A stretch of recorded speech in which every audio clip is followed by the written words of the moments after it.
Welcome to Champer. I'm Jessa, and here we discuss all things 3D printing. Today we'll be making the lids for these storage compartments in our dining table. It's just a thing that I made a while back to help with the clutter or to reduce clutter. It's just made with some scrap pieces of melamine, and they are screwed together. There are little boxes in there, and we stuff things in there.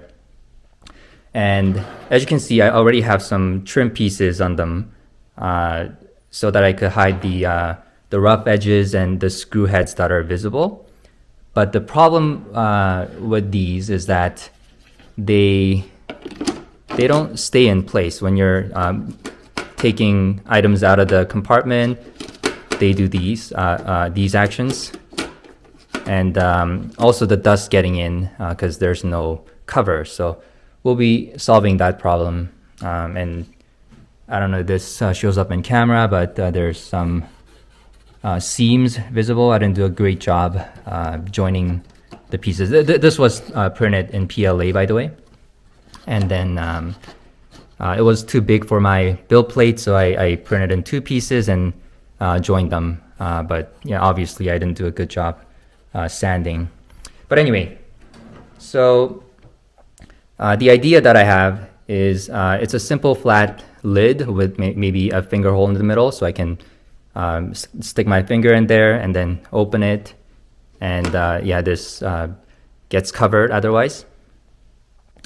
Couple of considerations. I think most obviously the lid should be easy to use, so it doesn't rub against the walls or anything like that, and should hide the screw holes and the rough edges, because that was one of the reasons I wanted to make these trim pieces in the first place. And the other thing is when the lid is in position, it should not move around, so it should have a positive stop, just like this is doing. And the other thing is, I think I made the middle box a little bit larger than the other two, just because how the rail is set up under the hood. So I'm gonna have a different dimension for this. So yeah, the first step is to measure the individual boxes and go from there. Okay, so I've gone ahead and took some measurements, and I actually cheated a little bit and I measured the existing trim pieces because the new lids are going to be the same size as these. So the dimensions are shown here, and a couple of considerations. So I don't know if the camera is picking it up, but these corners are rounded, so I can't make square pieces. So I'm gonna have to do that in the software. And the other thing is that these are pretty big and they wouldn't fit on my build plate. So the smaller ones I can do in two pieces, but this bigger one especially is going to be in four pieces, because each dimension is bigger than 256, which is the size of my build plate. So yeah, we'll do that in the software. Okay, here's what I've come up with. It's a rectangular shape with rounded corners, 3 millimeters thick. I wanted to keep it relatively thin to make it lightweight.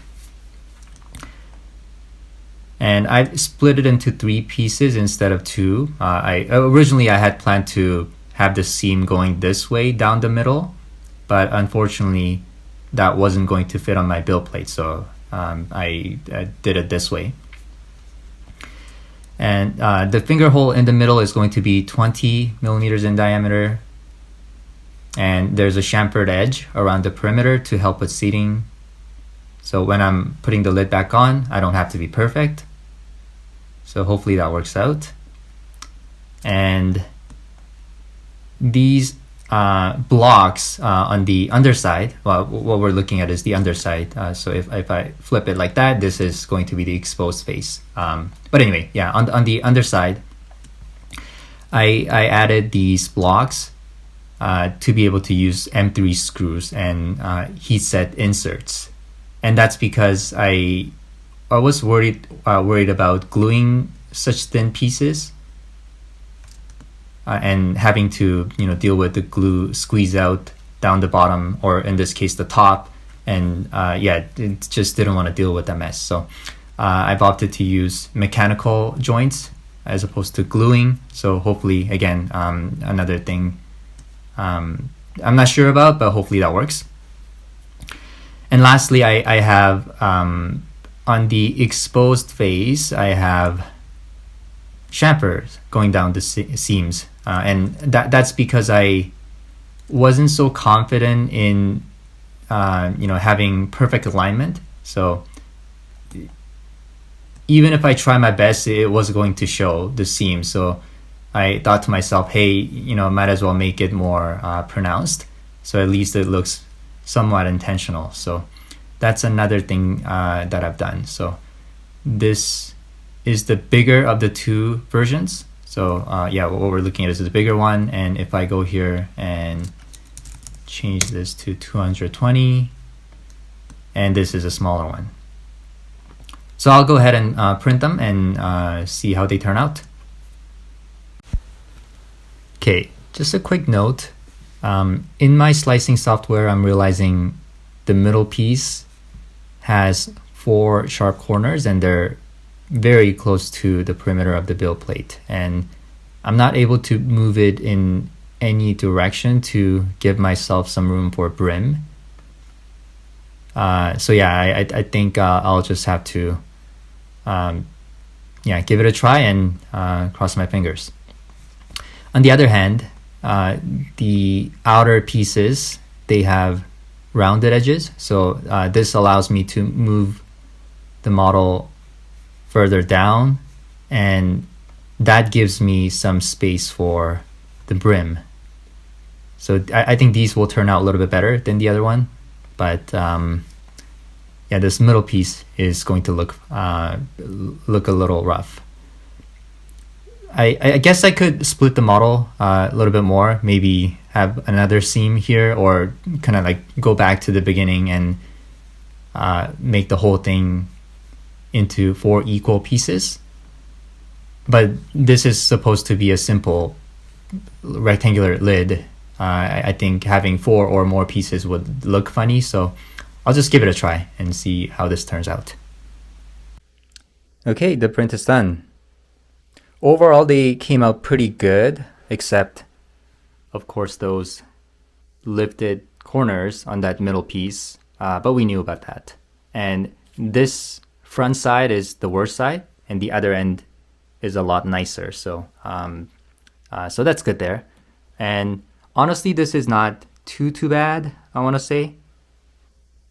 The brand, or the specific brand of PLA that I've used for this print is infamous for warping. So maybe I should have used a different brand, or even PETG, to eliminate warping. But I've already committed to using this color, so I can't. I have a different PLA in white, but they're not the same shade of white, so I don't think I can mix and match at this point. But given how little warping there is, I'm okay with making the other two in the same material, although they're gonna be lifted a little bit in the corners. That's okay.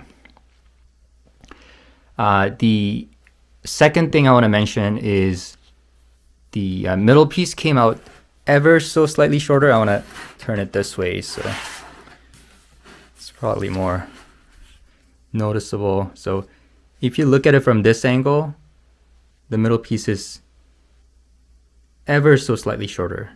And the same thing on this side, I'm thinking the camera is picking it up. I'm not sure what's causing that. Maybe it's related to warping, maybe not, I don't know.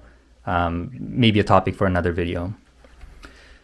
And lastly, one thing I'll change is that I made the screws all go in the same direction. So these two were perfectly fine. I could screw them in, no problem. I had good access there. but these ones were a little more tricky because this was in the way, or these ones were in the way. So yeah, I'll flip that over for my next print. But yeah, I'll make 2 more of these. Hi, it is the next day and the other 2 prints are done and installed. They came out great with 0 warping. These were a lot smaller than that one in the middle, so I had a lot more freedom to move things around and doing things like adding a brim. So they came out great. But if I'm doing this again, I would probably do it in a 3/16 hardboard material. Like large thin pieces like this, they're just not super great with 3D printing. So I'll probably do that in the future if I have to do it again. But overall, I still like the look with the accentuated seams. I didn't really plan for this, but they kind of look like how my iPad case looks like. So that works out. So yeah, pretty happy with the results. And yeah, thanks for watching. See you again.